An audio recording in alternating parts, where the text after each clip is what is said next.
What's going on, Niner fam? It is Peter Lucas. This is the Niner Fanatic podcast, and I went on a little early. I didn't even put the intro in or anything, but so I'm going to do that right now. But thank you guys for coming in, and but we're going to get to the music first.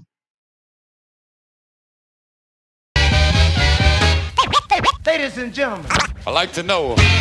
are you ready for start time?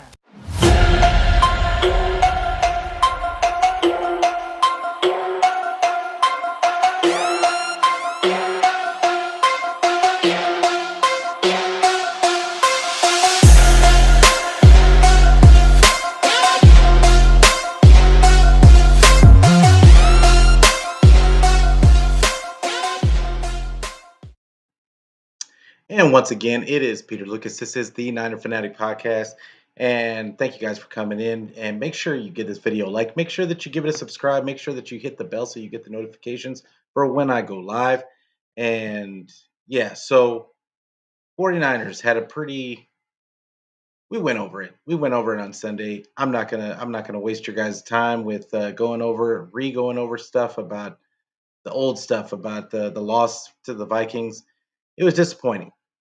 It was disappointing, and but we're over it. We got to move on. It was only week 2. We are on to week 3. The Rams, it's Rams week. We go to Levi's South where the 49ers rule. They're already predicting that they're going to it's going to be 70% Niner fans.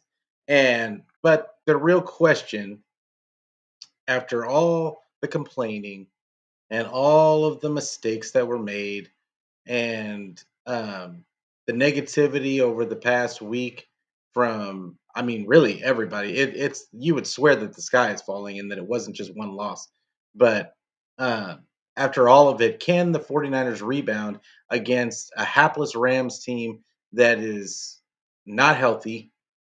A lot of their star playmakers are injured and won't be playing in this game. I mean, they still got their number one quarterback in Matt Stafford, but the reality of the situation is this should be a layup game for the 49ers. And what we're hoping for, uh, and I do say we, I think that all 49ers fans, as much as we complain and as much as we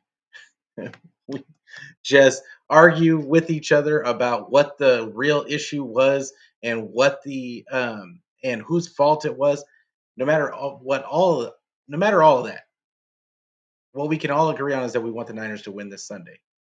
And if the Niners win this Sunday, guess what's going to happen? The rainbows are going to come back. Sun's going to start shining again, like, and it's going to alleviate some of the stress. And maybe we might let Shanny live for another day. But want to say what's going on to my guy Jimmy. Appreciate you coming through, fam. He says saludos to everyone. Appreciate you guys coming through.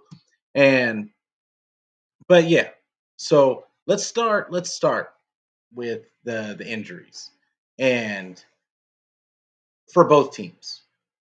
And I'm going to start with the 49ers.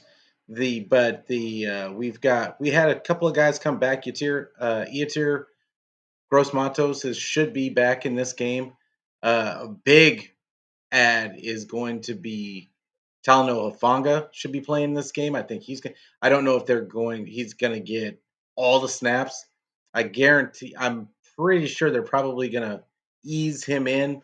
And, I mean, who knows? But I would expect them to ease him in coming off an Achilles injury.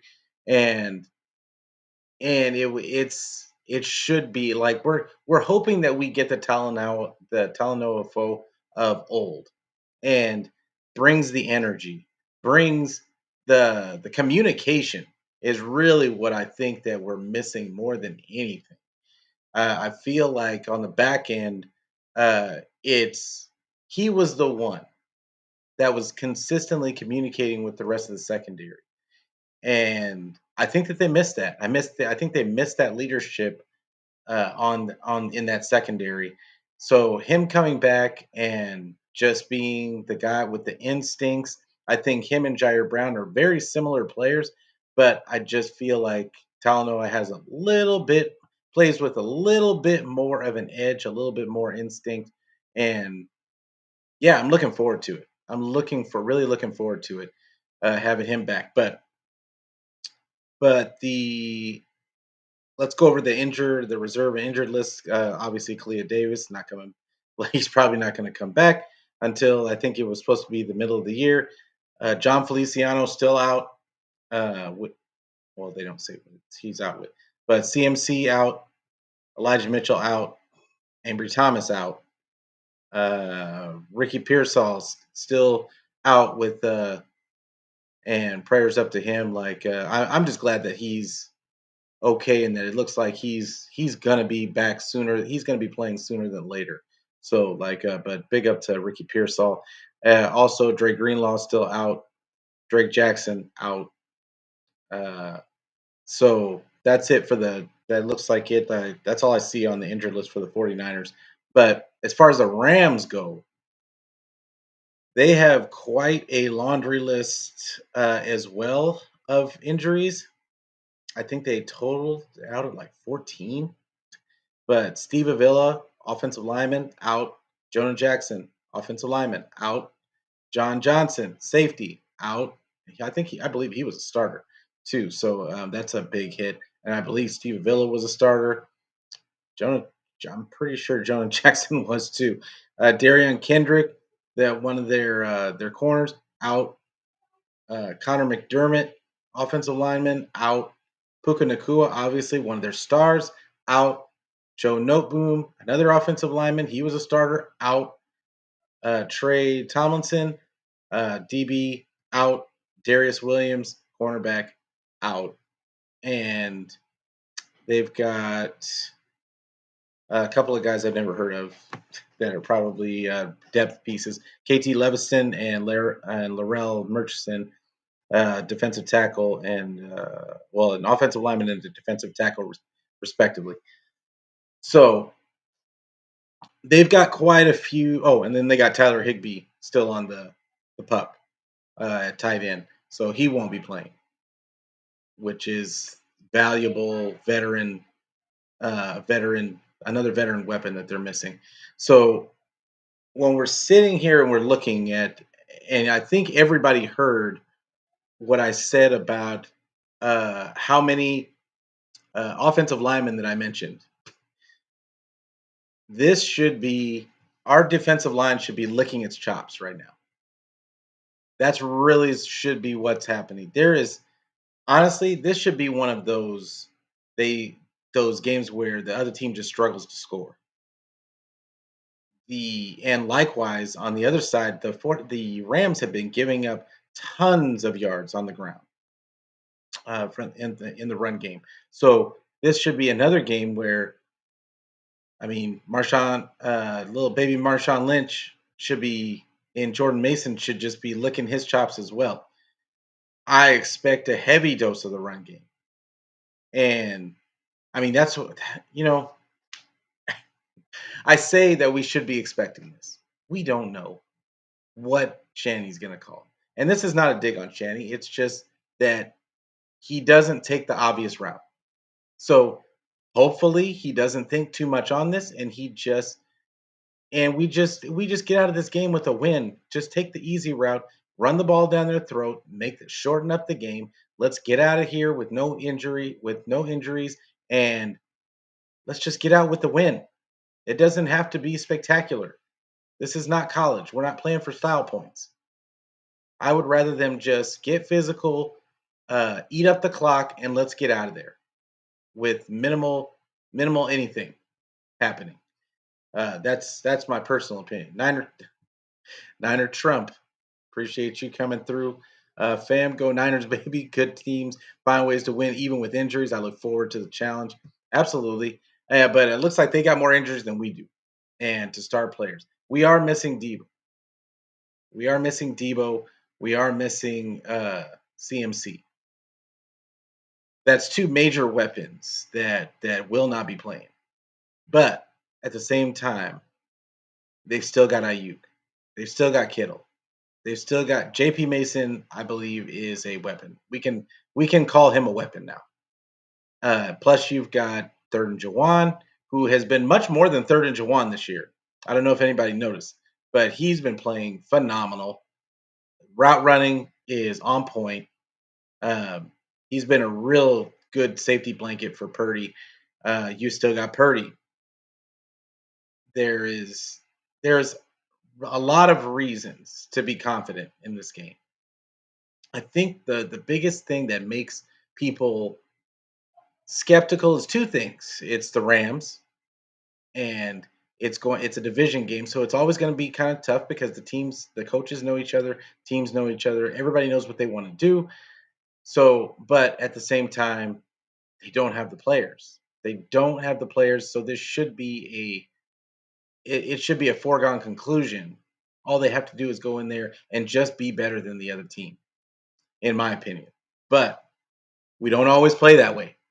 So, Papa J in the house, appreciate you coming through, fam. We may not have the Avengers, but we definitely have the Justice League, absolutely. And that's my thing is that we might not have Debo and CMC, but this team is so loaded, full of playmakers. I haven't even talked about Jacob Cowing. I'd like to see him get some touches in this game. I'd like to see uh, the other rookie running back, Isaac Garendo. I'd like to see him get some touches. Let's keep JP Mason a little fresh. I'd also like to see JP Mason get a little active in the passing game. He was wide open multiple times last game, but I think it comes down to a couple of things. I think it comes down to he's not the first read, and Brock Purdy doesn't trust him as a security blanket yet. But I've got to think that he saw the tape and saw how many times he just left JP Mason wide open. And I think JP Mason worked on all that stuff over the on catching balls and blocking over the offseason. He didn't do it just to do it. He did it because he wants to be a bigger part of the offense. And I think he's earned that. Got to try it. This is the team to try it against if you're going to try it against anybody. So I don't want them trying out too much stuff, but at the same time, this would be the time to try it out and like see what he can give you in that aspect. All it can do is open up the offense. As wide open as he was last week on all those pass plays, it shouldn't be that big of a deal. And no, yeah, Papa J mentioned Conley too. I don't know if we call him a weapon. He's a good vet. He's a good vet and he's solid. And that's if you're gonna miss Debo and have him like being your vet replacement, I would love to see. I have I have a feeling. I have a feeling that it's gonna be more Ronnie Bell because last week when um, somebody went down, I believe it was Debo. Like the because he didn't he I'm trying to remember, but I know I saw Ronnie Bell get it when I watched the All 22. He was in for a couple of plays. Conley didn't get any snaps. So while I like Conley better as a player, I gotta say that I think that they like for whatever reason they like Ronnie Bell just just a skosh more, and it could be his blocking. I don't know what that is. Only Kyle knows, but it is what it is. And what was that? Like we talked about the injuries. So Shanny had a presser yesterday, and I want to play it for you guys. Um, get it set up.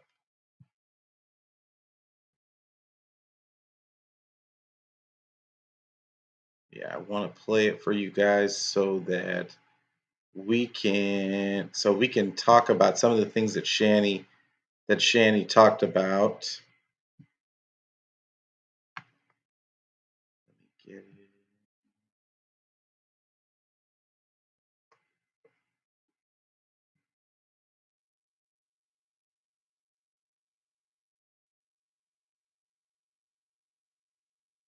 Oh shoot.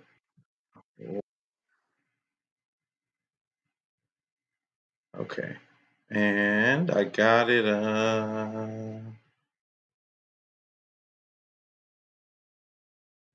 All right. Here we go.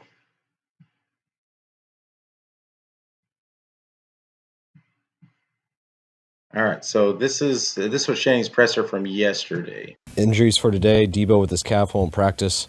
Everyone else is full. Go ahead. What's Talanoa's situation? Do you expect him to get a full week of practice and get right back in the starting lineup? He's full. What does not having him out there for the past year and a half, what has that done for the defense as far as the adjustments that had to be made and where you're losing? It got Tig a lot of reps last year. He had to step in the middle of the year, and it got him a lot better. But obviously, always miss Huff out there. The big play capability, how well he communicates, flying sideline to sideline. We're going to be pumped. He should get back this week if everything goes right, and we've missed him. Look at the smile. When guys are out, is it kind of a thing where you don't want the quarterback to feel he has to try to do too much? And is Brock pretty good about that? Yeah. We never asked Brock to really do too much. We asked him to do the play that's called. If nothing's there, what are your options after that? You scramble, you throw things away. Sometimes you take a sack. Things you always try to do is not turn it over, but nothing really changes when you're missing guys. Game plan can sometimes change, but not what you ask the quarterback to do. Those carry on Sunday, it seemed like if he had waited and a little longer, something would have opened up. A, is that the right read by me on that? And B, is that, if it is it common for young running backs in your system not to have the patience initially to let plays develop? I think it's common in all systems. JP had one like that in the game too. With the remote in our hands, we all slow it down and see that, and but I don't think there was a big one there. If he would have kept pressing, I think he would have got 1 to 3 yards and tackled and cut back a little early, so he got 3 guys who hit him for -1 yard. But there's a very fine line in that. It wasn't like that was going to be a big play or anything. The nose had us a little bit. The backers fell back with him not pressing it, but I was hoping for 1 yard on the look. We lost one, so. You have a lot fewer plays at your disposal without Debo and McCaffrey, or you just have the same amount of plays with running them with different guys? Yeah, I'd say. We still have the same amount of plays, just somewhat different styles of plays, different people in different spots. You eliminate some special things that you would only do for those guys, but the number doesn't change. Just there's things those guys do very well, nothing the other guys can't do. But there's kind of different percentages on how much you call them and things like that. It seems like you're calling play action passes less frequently than you have in the past. Is there something defenses are showing you that means you? Great question. Just schematic reasons, who we were going against, what's good versus these teams. Sometimes, play action doesn't do much for 6 on the line, doesn't do much for a lot of blitzes, things like that. So that had a little factor to do with the last week, and say the week before, running it 38 times limits everything a little bit. What do you think of Renardo Green and Malik Mustafa? They're young players. Do you see them getting some more run in the weeks ahead here? Possibly. To be ready always in case of an injury. I could say the play happens and they're in the rest of the game. It was nice to mix Malik in last week. I thought he did well with his reps. Renardo came in a couple of dime packages and he did well with his reps too. So possibly with the scheme, whatever that is this week, we can keep building off that. But if not, they're always one play away from playing the rest of the game. How many fewer complications are there game planning against a Rams defense that doesn't have Aaron Donald? It's definitely a little different. That's... All right. Then they start asking questions that don't really mean anything. So, but yeah, the important thing that I heard in what he was talking about, super excited to have Talanoa Funga back. You could see him smiling about it. I think it's going to be a huge part of the game plan. I don't know if they're going to keep him on a pitch count because they didn't even ask the question, but still, even with just having him out there, I think is going to be huge for the psyche of the defense. So then you've got the other thing that he mentioned was the play action part, which I thought was a great question. The team has noticeably not used play action as much this season so far in the first 2 games. Now it's just 2 games, but that's the bread and butter of the 49ers. And I'm wondering now if teams have caught up with the 49ers as far as and Kyle's scheme as far as they'll just keep people close to the line so that the 49ers won't call play action. If that's all it takes to get you out of your game plan, this could be a bigger thing than just their drop back game not being not being good enough. And this is where the drop back game has to be better, is because you've got to get them out of those looks. If you can't get them out of those looks, which they haven't been able to so far, then you're not going to be able to run play action in Shanny's mind. So what do you do? What do we see this week? And it'll be interesting to see if the Rams try that look as well. Uh, I'd be I'd be shocked if they didn't. Why wouldn't you? Why wouldn't you if it's working? I'm sure that they watch the tape of the first two games, and if they see like why is and they're probably asking the same question as we are. Why are they not calling play action? And then you've got Shanny on in his presser saying, "Well, it's the looks." Not that he's telling on himself, but that could be a thing.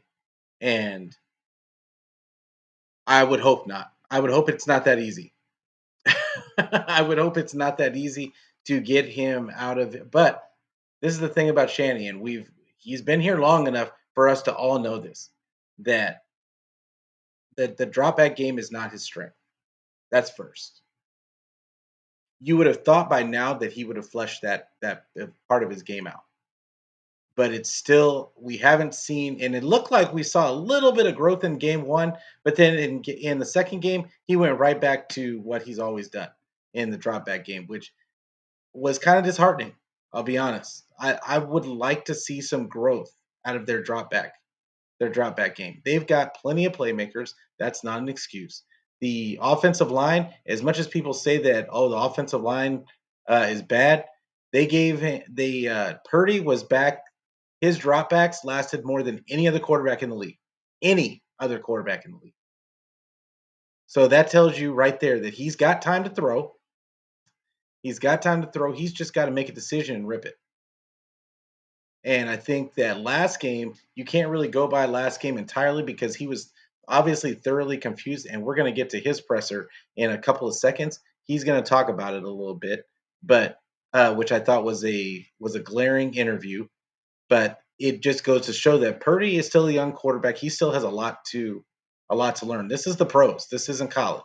So as many games as he played in college, as much as he's played in the pros, I mean, as much as it feels like Purdy's been playing our starter for a while, it's been a year and a half. So he's still got a lot to learn as far as defenses go and reading the defense, knowing what teams are trying to do. I think that he's still learning that. And every time he can play one of those better defenses, I think it's going to be good for him because as you're about to see in the presser, he takes accountability, and that's huge. Accountability to me is everything. If you can admit that you're not good at something, if you can admit that this is something that I need to work on, then it's probably a good bet that you're working on it and you're probably going to get better at it. Like accountability, it means so much in everything in life, but especially in sports. So I'm gonna dial up that one. Hold up.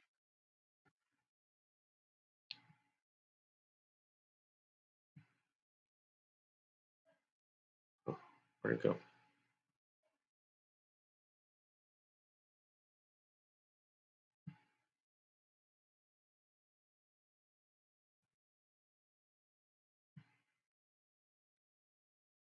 It's coming. It's coming, I promise. Bang.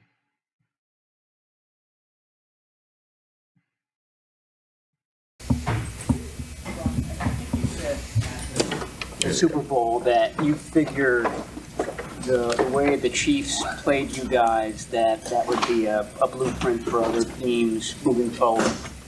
Have you seen that over the first two games? Any kind of similarities in defensive approach to you and in your offense?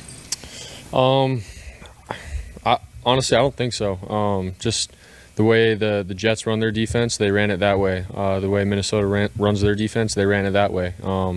So every team that we've played so far, it's only been two games, but in the 2 games that we've played, each defense has done what they've done, and they are who they are, and they compete that way. So I don't think I really have seen much of like any similarities with Kansas City. Each team has their own style of defense. So Rams style still similar, even though number 99's not in there. They still want to emphasis with the D line coming at you.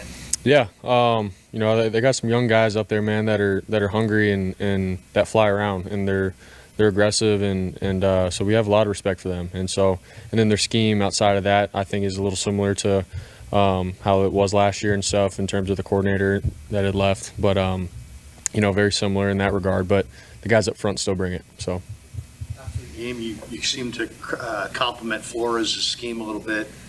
What is the challenge of that? Is it that it's mentally he speeds you up and then slows you down, and you got to find the soft spots in the zone, you got to find the rushers and who's coming, how many?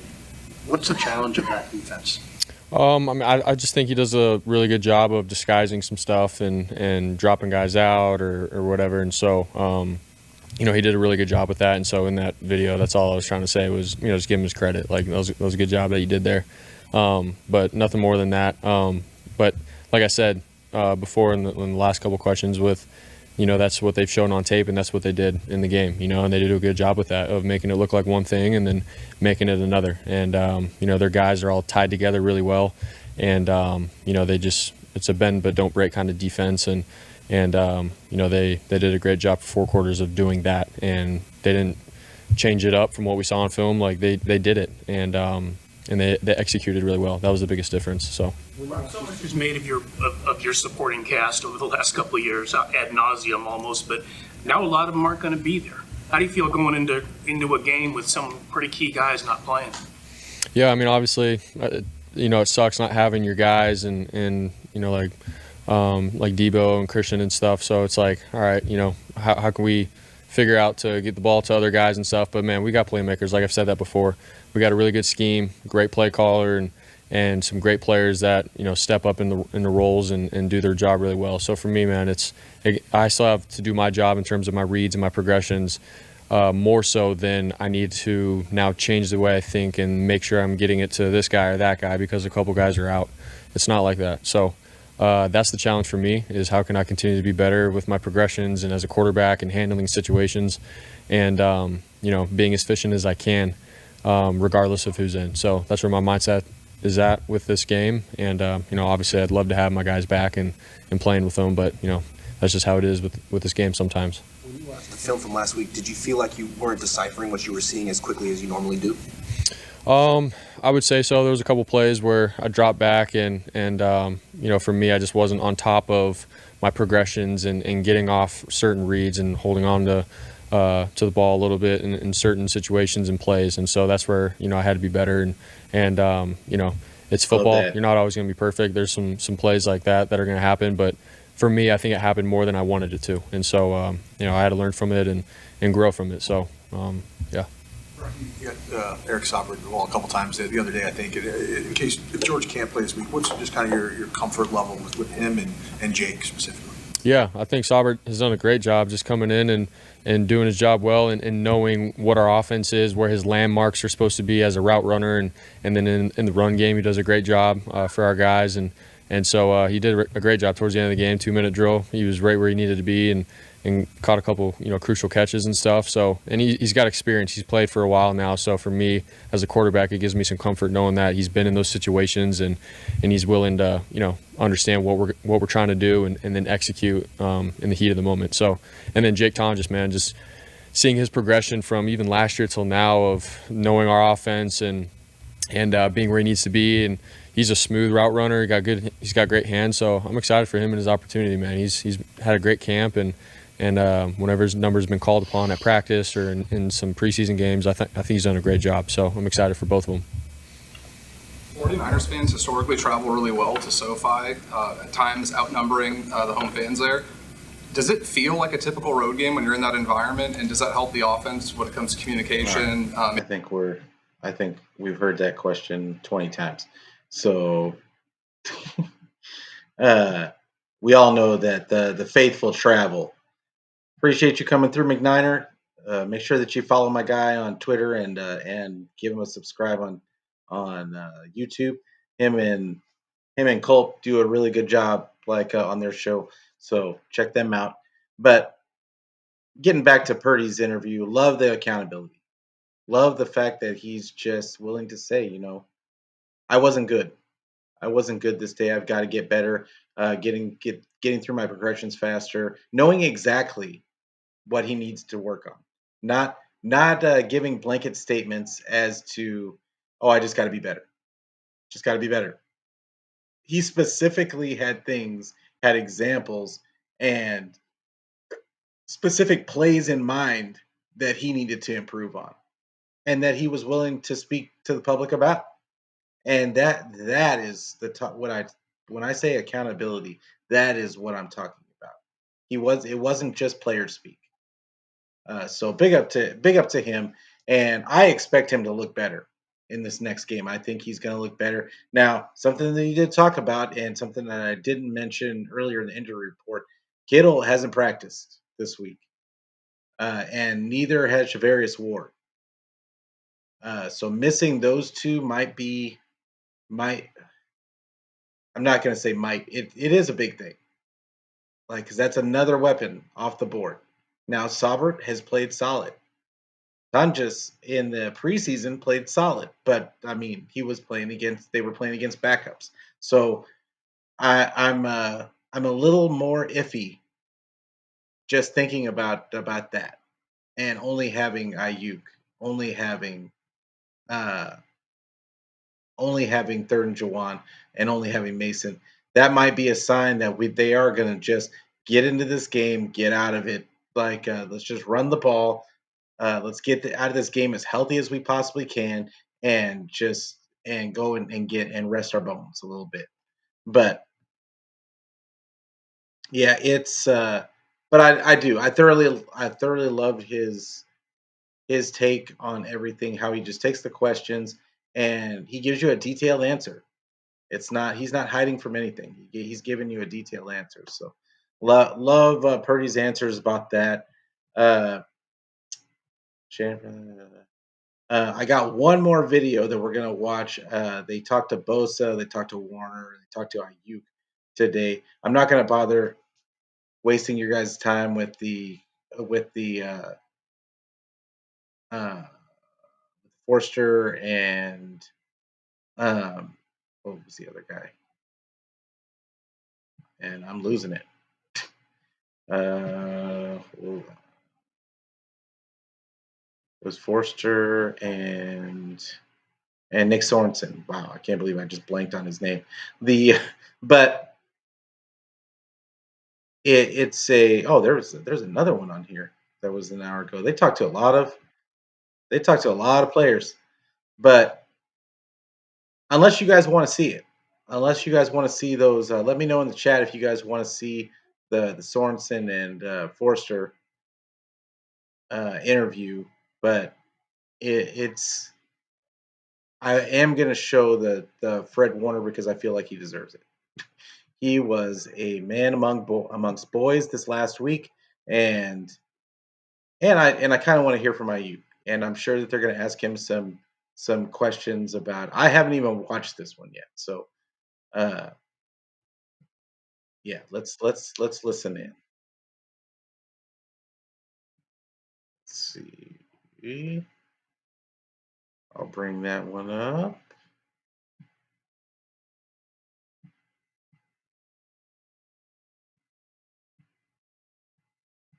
And whoop. Fred, his whole career here, it seems like he's as good as he's ever been. Is there anything you see in him that is maybe even elevated an already very talented player? so far? Yeah, I mean, he's definitely elevated his game. I wouldn't say his preparation is any different than it has been because he's always been on top of that. But he's playing at an elite level in everything he does. What is it like when you guys watch the film and see him kind of flying around? What reactions in the room? It's kind of just makes us want to do better ourselves because, if you do your job and get it turned back or whatever the situation is, he's going to be there. So it's definitely motivation. If we could all play closer to how he's playing, then we'll be just all right. He's been active with his punch this year. Is that showing up on film more this year, him trying to punch out the ball than it did? I think that's one thing that's continued to get better with him. And this year it's every tackle he makes. So beware. Nick, it's nice that your offense no longer has to deal with Aaron Donald. How would you describe his career? Okay, we're not going to talk about. We're not going to listen to all that. It's a bunch of nothing. They don't have nothing to ask Nick Bosa because he's got his 2 sacks. That's all you need to know. Like he's moving towards. He has looked really active this season so far. But I want to get to this Brandon Ayuk part. It's happening for a receiver to get the ball. How are you feeling about just your route running and what you did out there on Sunday? I feel better. Another week, another step. So that was it. You said last week you were afraid to watch the tape, but different feeling this week? Did you feel yourself taking steps forward? No, I was happy. I was happy to watch the tape this week. Yeah. What did you like? I like just coming back alive in the running game. Just my feet a little bit better. Just having more fun. What do you feel like the biggest progress is being made from week 1 to week 2, and here you are week 3?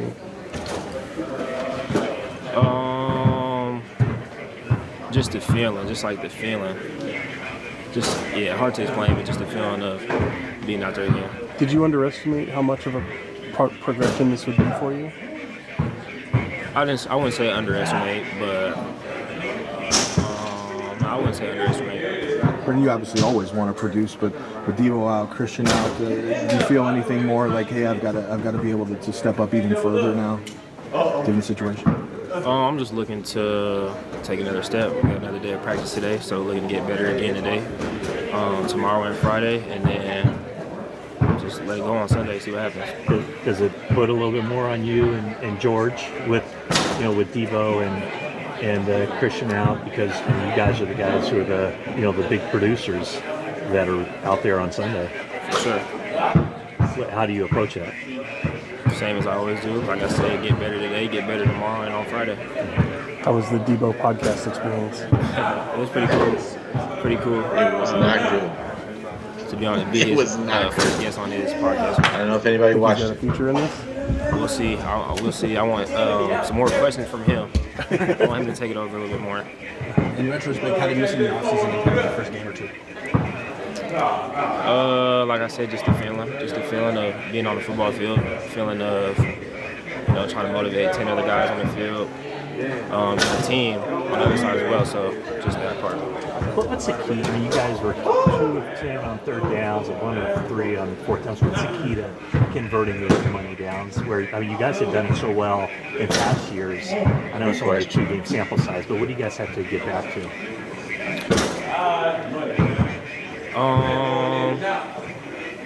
Executing. 11 guys, the way that we play football, 11 guys. And everybody just focused on what they had to do on those specific downs, but every down, but 3rd and 4th especially, so that we can execute at a high level. You've seen the Rams so much. You look over there and not see Aaron Donald. How weird will that be? It's great. Why have you guys been so successful down there? And here we go with the generic questions. So what I did want to mention, I'm just going to stop it for a second, and what I did want to mention, is that Ayuk. A lot of people talked about how Ayuk wasn't producing, and especially in the first game. I mean, that was kind of understandable. He hadn't had any practice, hadn't had any training camp, no nothing. In the second game, when I went back and watched the game a third time, the he was not that bad. They did try to go to him early, and it wasn't there. So it was like he got put on the back burner for the rest of the game. And but he was open like for a lot of the game. And I think that they just weren't going his way. I don't think Purdy was even looking for him because I think there was a lot of already predetermined predetermined reads, predetermined play calls that for a few guys. And they were not Ayuk. So that's what I want to see in this game. Does Purdy get back to spreading the ball around, making his actual reads, and not going with these predetermined looks? Because the Brandon Ayuk, while he's hardly ever the first option on the play, he's open a lot. And granted, if they start throwing the ball, he's not going to be open as much. But at the same time, you've got to spread the ball around so that you have to make him honor it. So I want to see Purdy. I want to see Shanahan get Ayuk more involved. And I don't care how Shanny feels about his system and how he feels like the answer is always in the play, like all that other nonsense coach speak that he says. We need him to scheme it up. Like we talk about him being a genius. We talk about it. He's a really good football coach. We appreciate all of it. Like the stats are going to speak for themselves at the end of the year. This team is. I mean, I still got him winning 12 games. They're going to be a good team. That's not even the question. Where what the question is we've got to see growth. We cannot see the same stuff and think that we're going to get a different outcome at the end of the season when we get into the playoffs. It can't happen. So this is the time. This is the time to get our guys used to some differences in what we're planning on doing, so that we're good at it by the time we get into the later parts of the season, the end of the playoffs. So I'm looking forward to seeing what happens in this game and to see if there's any growth. I really want to see if it's growth or if it's just Shanny saying that we've got to execute better. Because if we're just talking about execution again for the third year in a row, execution falls on the coach too. So I don't know what that whole thing is about that people are keep talking about execution. Oh, the players this, the players that. That falls on the coach as well. The players absolutely they're not executing. But at the same time, that falls on the coach that he doesn't have his guys ready to play. So while I'm not blaming, and before everybody gets upset, I'm not blaming Shanny for this, that, and the third. What we want to see is growth. And I'm going to keep saying it because, like I said, this team is going to win a lot of games. They're going to score a lot of points this season, but they've got to show growth. That's what we've got to see because what they've been doing hasn't gotten the job done at the end of the day. And in order for them to get over the hump, they've got to show us something different. Something's got to be different. I think we all can agree that they can't go into it and just hoping that the Chiefs don't make it and thinking that there's going to be a different outcome if we get another team in there. We need to be able to beat the Chiefs, which means that we need to be able to change up our game at the drop of a hat and not just trust in that, oh, Shanny's system is like the answers are in the system. It's not always in the system. We've seen it. It's not just the Chiefs. If we end up playing Baltimore, we can't beat Baltimore either. This team has not beat Baltimore either. So, and we don't know what it's going to look like. I mean, because when was the last time we beat the Bills? I mean, that's another team. We've got to look at the schematic and not just the schematic, but it's not just about the schematic. It's about the inside part of the schematic and what we can do with the schematic to change things up and keep defenses on their toes. because teams are just keying. The good teams are just keying in on. They know what we're gonna do, and they're just shutting. They're shutting certain parts of the field down, and there's nothing we can do about it because we've got a bunch of predetermined plays.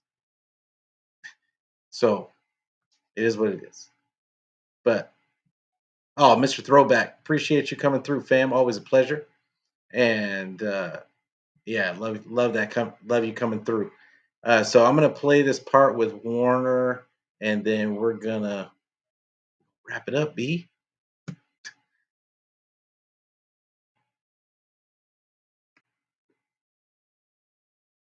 Kyle just told us that Talanoa is going to be full this week.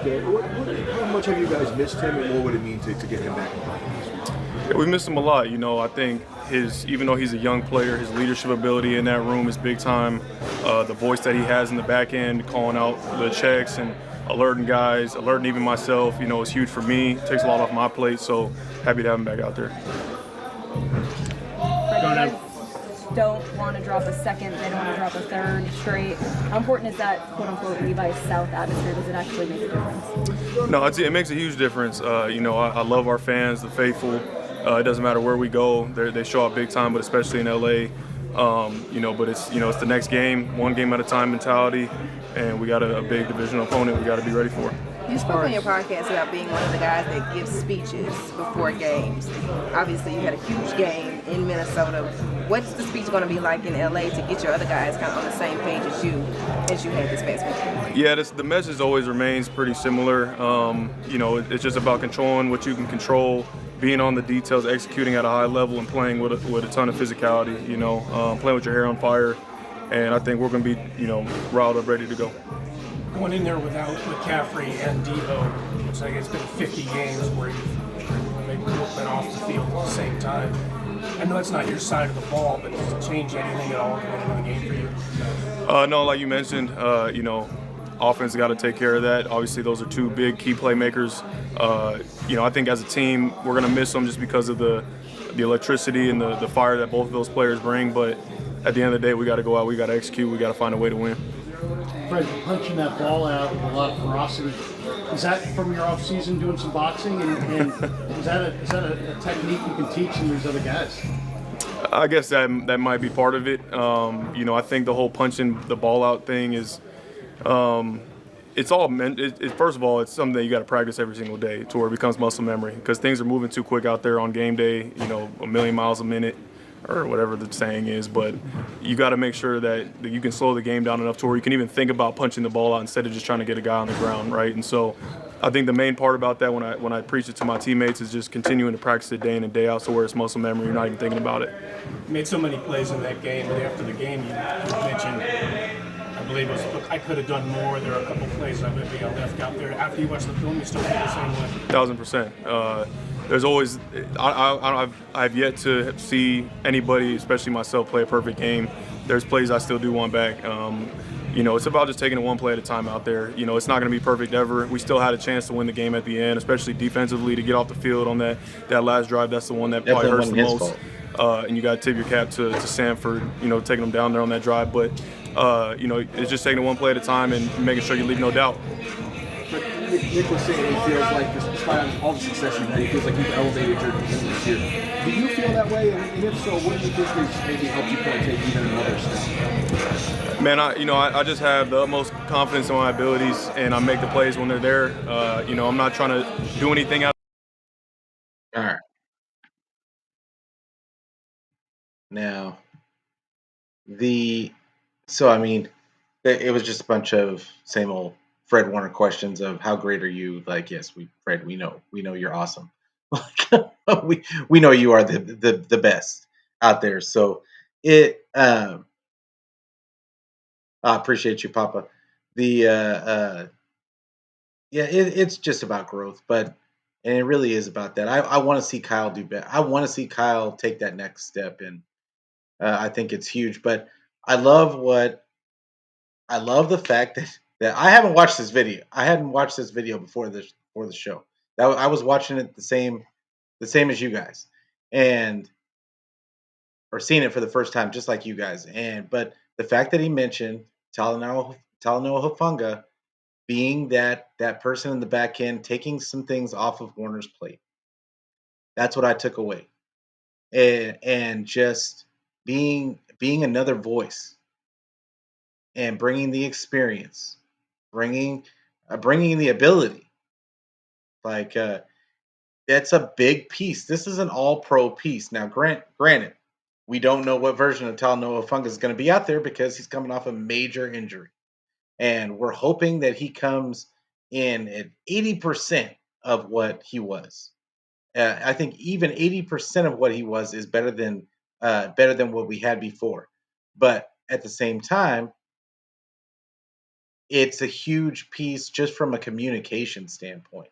And because he was a huge piece of just the leadership on that defense. So I'm excited. I'm excited. Warner's got me excited, and I love that he still doesn't. Once again, accountability. Still knows that when just speaking about leadership right after the game, he had an interview saying the performance was not good enough.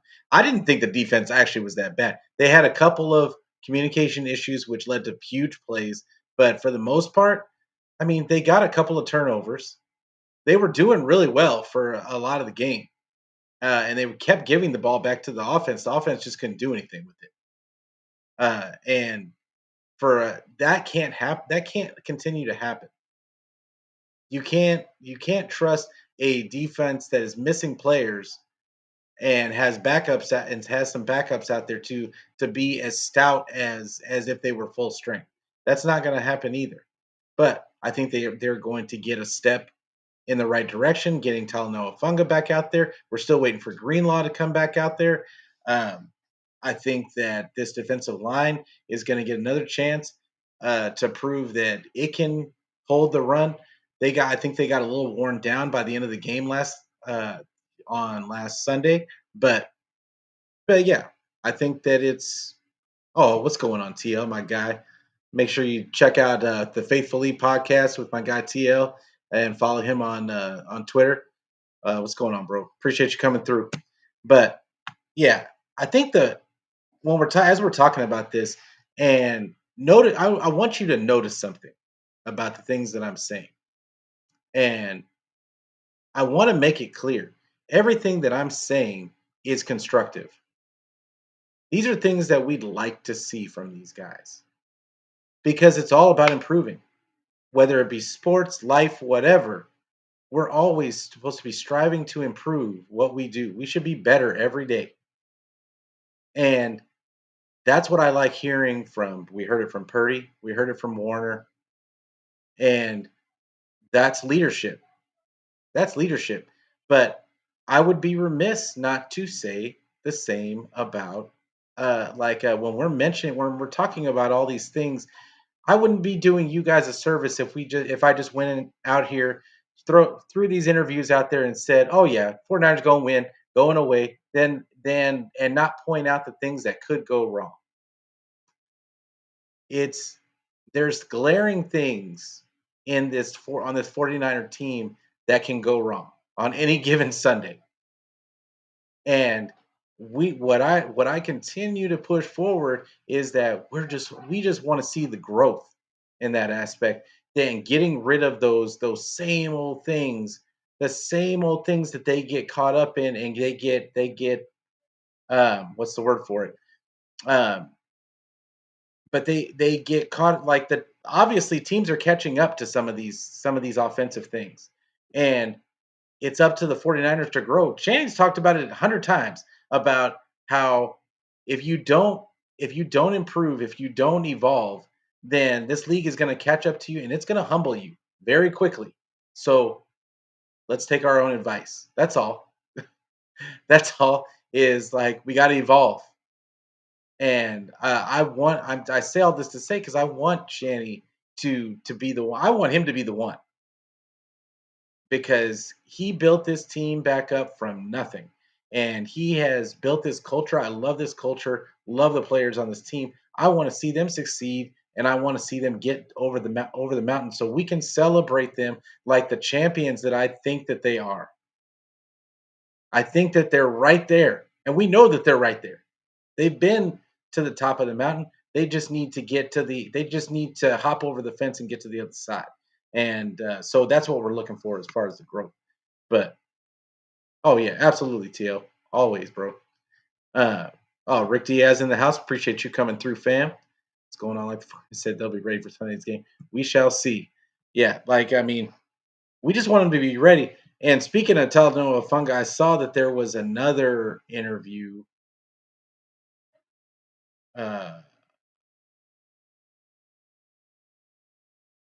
And I'm going to try and cue that up.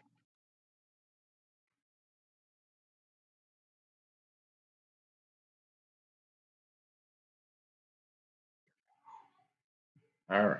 Yeah, I got it.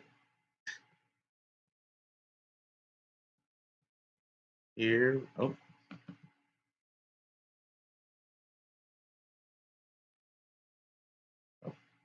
Why is it not? Okay. Let's see. See if I can get it going.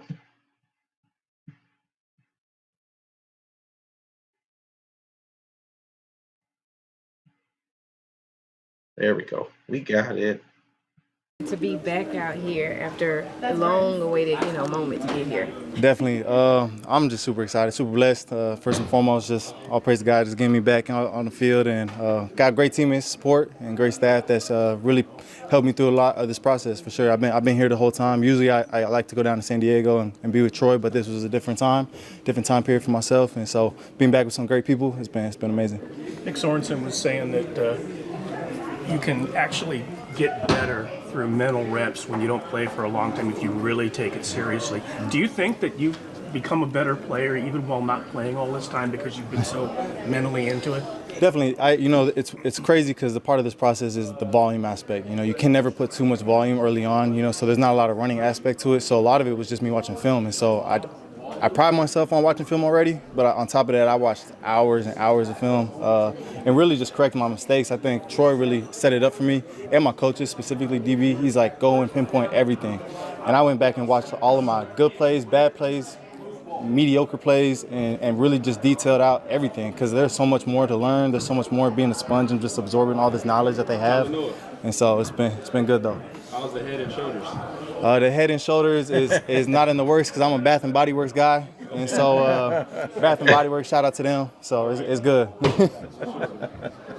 Your teammate is over there. They were sitting here earlier. Can you talk to us about the closest of the DB room and what that's meant for you all this time? Well, for me, as much as I'm quiet, I love to be out there with the guys, and I really truly missed that in this opportunity. Like being training camp it's a different schedule for me because everybody's out there practicing, and I'm off to the side doing my rehab in the weight room, lifting, doing something different, and so I missed out on a lot of those things. And so just being back with the guys is a lot of just being the juice, being the energy, and being a funny guy to lean on and have good conversation because it's more than just football in this locker room. And I think that's what separates us from a lot of places, just so we can go out there and play, trust each other, and have fun at the end of the day. What were some of the lessons John Lynch shared with you when you were watching training camp practices? Well, it's crazy because I remember talking to him last year, and this is before I got hurt. Yeah. And a lot of it was my eyes. Papa, I tell you. How can we detail out my eyes and the way I play? Because he believes in me. He gives me the ability to go out there and play instinctually. And so a lot of it was like, what are we seeing with my eyes when we were back there watching together? Because a lot of it, you guys probably saw me out there. I'm standing next to him just asking, and it was like, where are your eyes at on this play? What's this play? What are we doing? And how would you attack it if you were offensive? And I got to go watch some with Kyle because Kyle even brought me into that because I even went back and watched practice back right next to him and seeing what they're trying to attack for our defense. And so those are the things that you pick up and you learn and try to put into our game and make our defense the best in the world. Some of the silver linings maybe that has happened is that being able to go back through your film with a fine-tooth comb. Oh, definitely, yeah. It's actually funny because I look back to my second year, Pro Bowl, All-Pro, but to me it was like it was really mediocre in a sense, and I really like to look at it that way, and I got to criticize myself to that standard, and so for myself, I got to be better for this team. I got to be more communicative to everyone, and if I can make a play for Tig, if I can make a play for Demo, guys that are sit on my locker, like I'll do it, and so I need to put them in the best position to do that, and so that relies on me for sure. When you say mediocre that year, you mean just like on a consistency basis from play to play, like what? Well, it's just like even the plays that I have made, it's like how can I be better on those? Like why did it take me 3 times to see the same play? Like, and it happens in the league, across the league. I'm not saying I'm the only person, but I like to hold myself to that standard. If I seen the play twice already, why did it take me the 3rd time to make it? And so you really see it when you go back and look, and it's a copycat league. That things that we got beat on in the first 2 games, we're going to see it against the Rams, and things like that. And so that's part of us learning and growing and coming together as a defense to be the best we can. So as you're going through the process, is this about when you thought you'd be back, or did you just take it week by week and let your body and the doctors tell you? If I'm being truthful with you, I took it hour by hour. Yeah. Because it changes every day. Yeah. And that's something I learned. And early on, my daughter was walking before I was. And so that puts it in perspective of how humble you got to humble yourself in that sense. And truly, I mean that by the bottom of my heart. Like I took it hour by hour. And I'm here. I'm excited, and hopefully my number's called, and I'm ready to go. So how was that mentally to have to go through that? Like, say one more time, sorry. How was that mentally to have to go through that? Like, can you kind of explain or like paint a picture for the mental progression that you had to go through dealing with that injury? Well, honestly, for me, the mental aspect was actually never it was never the issue. It was really just the physical aspect. Like I just couldn't do much. For me, it was an opportunity to be around my family. It was an opportunity to dive into the playbook, dive into the film room. And so, I never really looked at it as like a bad process to go through. Like everybody's been through something, and I think this was just my story and my process. And so when I looked at it, there's so many positives from it versus negatives. And I think a lot of people can get caught in the negatives, and it will affect your healing for sure. So for me, I had to stay bright. Just bring the juice when I was around my guys, and so I'm just really happy to be back. So, how are you enjoying prior to this week? Did you have a chance to do any scout team stuff to kind of work back into it? Oh, definitely. I even got some reps against George early on, and so for me, those were like things that I needed to see. Like, how can I be better against this? And BA running across the field flying like he does. Like, how can I be better against this? And I think it just prepped me. It's getting me right. It's getting me ready for this, and whatever they do come Sunday, I'll be ready. So what was it like going against? How are you and Jair preparing for your communication to be on point this week? Definitely, just being out there with him. We talk about it first off in the film room, and then how can we go out there and show different things. A lot of times you can get stuck just being stagnant. And for me, I just got to be, because that's one of my issues too. How can we just show something, do something different, and if we're just gonna play the call, we're gonna play it straight and win the down. So. Day before Sunday's game, it's SC Michigan. You got a thought or two? Fight on all the way. We're gonna win. Easy. Blue.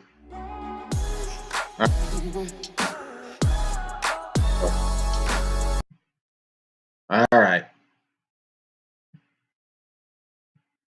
So, man, it's got me hyped now. I'm ready to go watch the game now. I wish they were playing in an hour or so. But Huff, I just feel like he has the right mentality. I think that he's going to be ready to go come Sunday. You can see he's juiced up. He'd play today if he could. And I just think that it's going to be – I think it's going to be good for the 49ers. There's no doubt in my mind it's going to be good for the 49ers, but I think it's going to be exceptional. And I have a feeling that we are in for an entertaining version of this defense come Sunday. So be on the lookout. I think this defense is going to come out rocking. But all right, before we get out of here, so a couple of keys I feel like to this game against the Rams, and I haven't even really talked too much about the Rams. I think in the future I'm going to start playing you guys some of the press conferences and the interviews for the other team, because we get to hear our side all the time. But I don't know if we always listen to their side and what they're talking about. So I do think that that's important. So I think in future episodes I'm going to start playing. I'm going to try and make it even and start playing you what their players and coaches are talking about. But what I see in this game, and at least from the offensive perspective, is they have to run the ball. And that sounds so simplistic, but JP Mason is a beast. And the other team has been giving up tons of yards in the run game. They don't have Aaron Donald in the middle anymore. The boogeyman is gone. Not that he was ever the boogeyman for the 49ers, because the 49ers just had this way of the scheme kind of took care of Aaron Donald in the run game. But I think him not being there gives Kyle an opportunity to thoroughly confuse this defense. They've got a lot of young players that are playing, and I think that this is going to be another chance for him to assert his dominance in the run game and get through. Once again, I'm going to say it again: get through this game unscathed. Try and get it through. Shorten the game up with the run game. Try and get through this game unscathed with minimal injuries, minimal upsetting the apple cart. And then also, I would like to see them get back to the play action. And because with the running game, that play action should open itself up.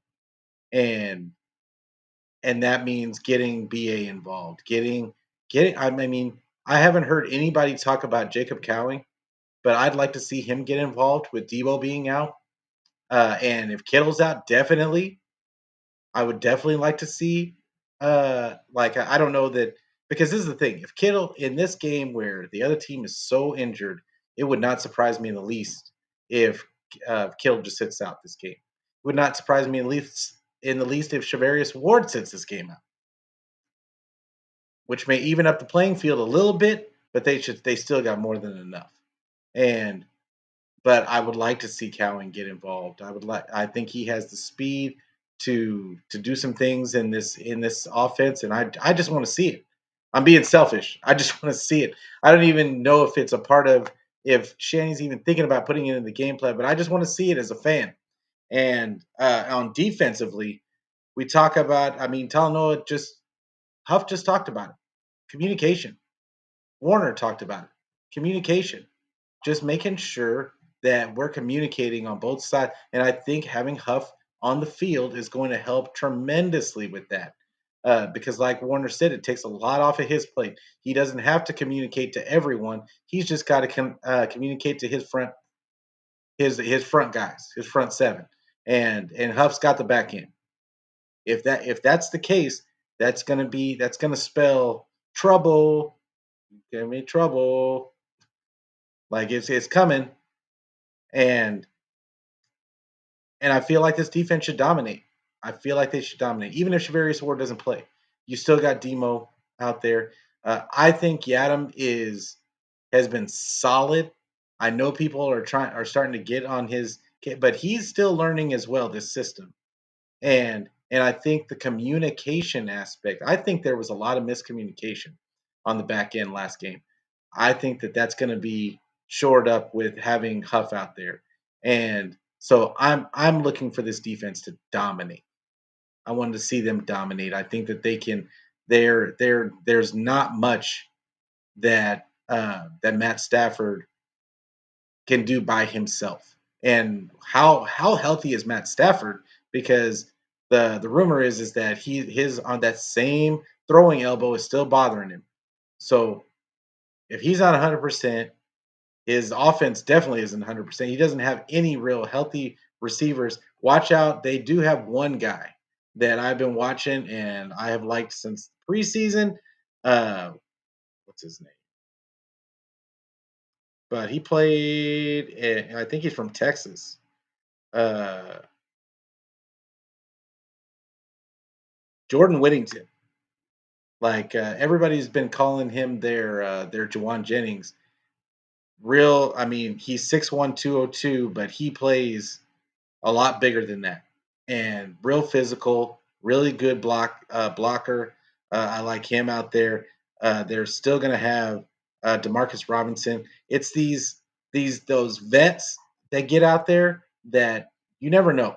You just don't know. And if the scheme is right, the scheme is right. And so, but I think this defense should go out there and dominate, even if they don't have Mooney Ward. So there's no excuse to me in this game. Absolutely not. Gammon, what's going on, my bro? Absolutely. I am behind you 100%. I know that's got to be a song. So, Yeah, I'm all about it. Oh, Terror Dome in the house. I mean, everybody, why y'all coming through at the end? Why y'all coming through at the end? I'm about to get out of here. We've been here over an hour now. But I appreciate everybody coming through. Uh, and Papa said, I got to mention, this is a preview of what the 49ers are going to look like without Kittle, CMC, and Debo in the future. And that's a possibility. It's a possibility, but don't think that there's talent that isn't playing right now. I do think that Ricky Pearsall is going to be a solid to good wide receiver in this league, even without seeing him play. I just think his skill set matches up to what Kyle wants to do. I think Jacob Cowing is the same. I think of him in the same vein. So they're gonna have talent on this squad. It's not gonna be this. The cupboard is not gonna be bare. And oh, I appreciate you, bro. Oh, make sure that make sure you go and give my guy Terror Dome a subscribe on his show. He does great things in the morning time, and he gets you right. He talks about music, current events, and 49er football. But like I love his show. Him and Red Jet comes on there every now and then. So yeah. But make sure you give my guy a subscribe. Make sure that you give him a an ad on Twitter as well too. So I follow on Twitter. So, but like I said, we're coming up. It's over an hour. My wife's gonna kill me. So it is what it is. We're gonna get out of here. But I appreciate everybody coming through. Gammon, Papa J was live in the chat. Rick Diaz, TL coming through. Who else? Who else was here? Gammon, Throwback. Appreciate you. McNiner, always in the house. Not Niner Trump. I'm not going to say anything. Jimmy, appreciate you coming through. But yeah, like it's going to be a good Sunday. I have a feeling it's going to be a good Sunday. Let's be positive for the rest of this week. Let's be positive. Let's send out those good vibes to the 49ers.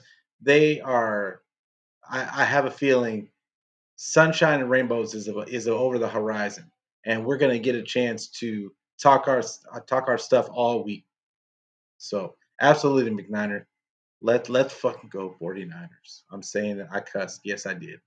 Sorry, mom. But with that being said, we're gonna get out of here and make sure you give the video a like. Make sure that you give it a subscribe. Make sure that you hit the bell so you get the notifications for when I go live. Tell a friend to tell a friend so we can be friends every day, every week. And we are on Twitter. We are on Facebook. We're on YouTube.